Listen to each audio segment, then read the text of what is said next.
تعالوا النهارده بقى في الفيديو بتاعنا ده هنشوف شوية منتجات حديثة نازله لنا من الصين هتسهل علينا حياتنا. مبدئيا كده الممسحة الصغنونة ديت هي عبارة عن زي كده ما بتجيبي قطعة قماشة وبتلمعي بيها اي ازاز، بس هي عبارة عن ممسحة صغيرة تقدري ان انت تغسليها وتعصريها بكل سهولة. عايزة اقول لكم ان هي مقارنة بسعرها هي اعتقد ان هي ما تجيبش ال 100 جنيه، بس حلوة جدا جدا مفيدة زي ما انتم شايفين كده في الفيديو، وناس كتيرة جابتها وشكرت فيها. المنتج اللي بعد كده هي اكياس التلج.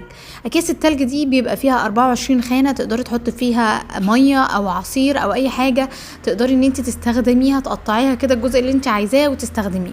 بعد كده الجزامة المحمولة ديت تقدري انت تستخدميها للشوزات او لالعاب الاطفال، وعايزه اقول لكم ان هي سعرها كان حوالي من 75 ل 100 جنيه، فهي حلوة جدا مقارنة بسعرها، بس هي خفيفة مش قوية معاكي، يعني مش محتاجة ان انت تحطي فيها حاجات تقيلة.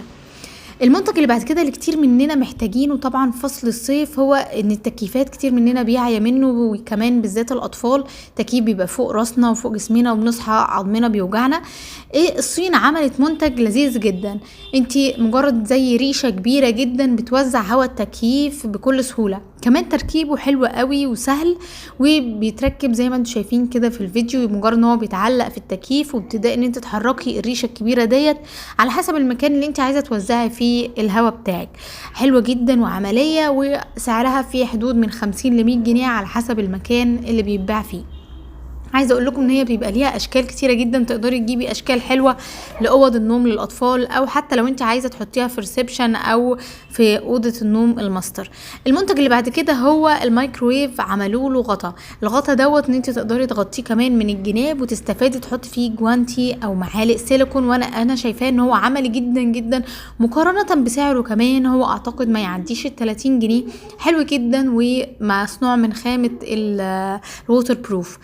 المنتج اللي معانا هو ان خلاص احنا بقى داخلين على الشتاء وهنبدأ ان احنا نغسل المراوح بتاعتنا وعايزين نغطيها، فعملوا كفر للمراوح ديت. عايزه اقول لكم ان الكفرات ديت انا جبته السنه اللي فاتت بس ما كانش مغطي لورا زي كده، لكن ان شاء الله هنزل واجيب لكم الكفر دوت واقول لكم اذا كان فعلا بيغطي المروحه من ورا ومن قدام كده بالشكل دوت. حاسه ان هو هيبقى عملي وحلو جدا.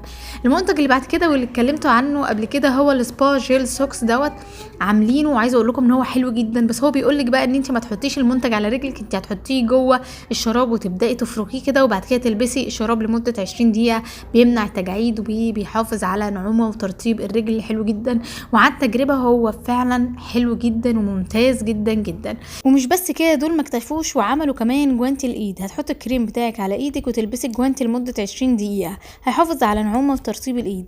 ولو وصلتوا لحد هنا معايا في الفيديو ما تنسوش تصلوا على النبي وتكتبوا لي تحت ايه اكتر منتج عجبكم في المنتجات اللي انا عرضتها لكم، وتعملوا لايك وتشتركوا في القناة.